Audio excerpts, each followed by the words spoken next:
Grand Nautilus Hotel. My name's Herbert Lemon, by the way, but most people call me Herbie. I'm the lost and founder at the Grand Nautilus Hotel, as you can see from my cap. Someone once told me that most hotels don't have a lost and founder, but that can't be right. What do they do with all the lost stuff then? And how do people who've lost it get it back? I'm a bit young for such an important job, I suppose, but Lady Kraken herself, the owner of the hotel, gave it to me. Even Mr. Mollusk, the hotel manager, can't argue with that.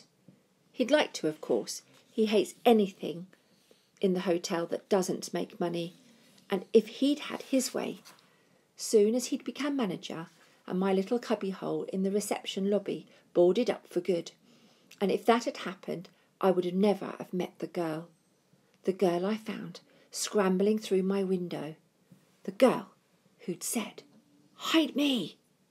Hide me!" I look up and down, well, mostly up because she's got herself stuck on the window latch, and the cellar windows are near the ceiling. If she's a burglar, she's not a very good one. Please. I get her unstuck, although that means nearly being squashed as she tumbles inside. It's snowing, so a whole lot of winter comes in through the window too. We get to our feet, and now I'm face to face with her, a girl in a ratty pullover with a woolly bobble hat over a mass of curly hair. She looks like she's about to speak, but stops at the sound of raised voices up above.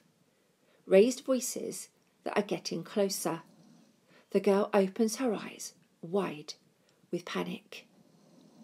"In here," I whisper, and pull her over to a large travel trunk that's been in the Lost and Foundry, unclaimed, for decades. Before she can say anything, I shove her inside and close the lid. The voices are right above my cubbyhole now. The whining and wheedling sound of Mr. Mollusk trying to deal with someone difficult.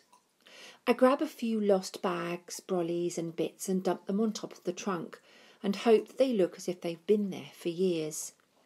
Then the bell on my counter, the one that people ring when they want my attention, starts, ting, ting, tinging like crazy. I straighten my cap, run up the stairs to my cubbyhole and turn on my "How may I help you" face, as if nothing strange has just happened at all. Mr. Mollusk is the first person I see trying to smooth over his hair over his bald patch. I'm sure it's a misunderstanding," he's spluttering to someone. "If you would just allow me to make inquiries." The someone he's talking to is unlike anyone I've seen before. He's a man with a long black sailor's coat that's sodden with water. He looms over the desk like a crooked monolith, his face a dismal crag, his eyes hidden beneath the peak of a ruined captain's cap. With one stiff finger, he is jabbing the button of my bell like he's stabbing it with a knife. He stops when I arrive and leans in even further, covering me in a shadow. "Where?" he says in a voice that sounds like two slabs of wet granite being scraped together. "Girl, where?" "Ahem," I say, clearing my throat and putting on the poshest voice Mr. Mollusk expects me to use with guests. "To whom may you be referring, sir?" The man's mouth, which is nothing more than a wide upside-down V in his dripping, bone-yellow beard, opens with a hiss. I notice there is seaweed in that beard, and more tangled around his tarnished brass buttons. He smells like something bad is about to happen. "Where?" I gulp. "Well, I can't help it, can I? I'm only just a lost property attendant. I'm not trained for this." "My dear sir," purrs the voice of Mr. Mollusk, "I'm sure we can sort this out. What exactly have you lost?" The man pulls himself back out of the cubbyhole and towers over Mr. Mollusk. He draws his right hand, which has been hidden until now out of his coat. Mr. Mollusk shrinks back when he sees that where the man's hand should be is a large iron boat hook, ending in a long, gleaming spike.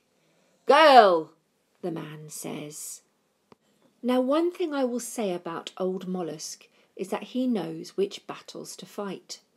In this case, since there's no way that he can beat this great hulking intruder, he decides to join him instead and turns on me. "Herbert Lemon, have you got a girl down there?" Now they both looming in at me. I shake my head. My "how may I help you" face dissolves, so I try an innocent grin instead. "No," I manage to say in a squeaky voice. I hate it when my voice does that. "No girls hiding down there? None at all?" And that's when there came a soft thud down in the basement behind me. It sounded exactly like someone who is hiding in a travel trunk, trying to make themselves a little more comfortable. Oops. The bearded sailor opened his mouth in a moan of triumph. His dark eyes flashed beneath his cap. He yanks open the door to my cubbyhole, shoves me against the wall as he pushes past. He squeezes down the steps to the cellar, filling the tunnel, his back crooked as he stoops beneath the low ceiling. I hurry after him. This isn't me being brave, by the way. This is me not knowing what else to do. The sailor is standing in the middle of the room, filling the space. I see him look at the patch of melted snow beneath the open cellar window. I see him turn and head to follow the wet footprints that lead straight to the travel trunk. The bags and brollies I dumped on it had fallen off. By now there was, well, a big flashing sign over the trunk that said, "Yoo-hoo, she's in here." Mr. Mollusk, rushing down to join the party, sees all this too and goes crimson with rage. "Herbert Lemon, why I ought to—" But what he ought to do I don't find out, because of what the sailor with the spike for a hand does next. He raises his spike and brings it down with a sickening thud, driving it deep into the lid of the chest, and he wrenches it out again and then swings again and again, and the lid of the trunk splits and sunders with each blow, splinters of wood raining down all around. The trunk itself begins to disintegrate. The man tears the rest of it open with the help of his one good hand to reveal nothing. Well, not quite nothing. There's a very surprised-looking spider sitting amongst the wreckage, and a woolly bobble hat. I watched the spider scurry away and wished I could join it. Now, all there is to look is at the hat. It is very definitely a brightly coloured hat the girl was wearing, but of the girl herself there was no sign. With slow, deliberate motion, Boat Hook Man skewers the hat on the tip of his spike. He turns and holds it out to me. His face is like a thundercloud. Somehow I find the courage not to squeak as I reached out and gently take the hat off him. "Just some lost property," I say.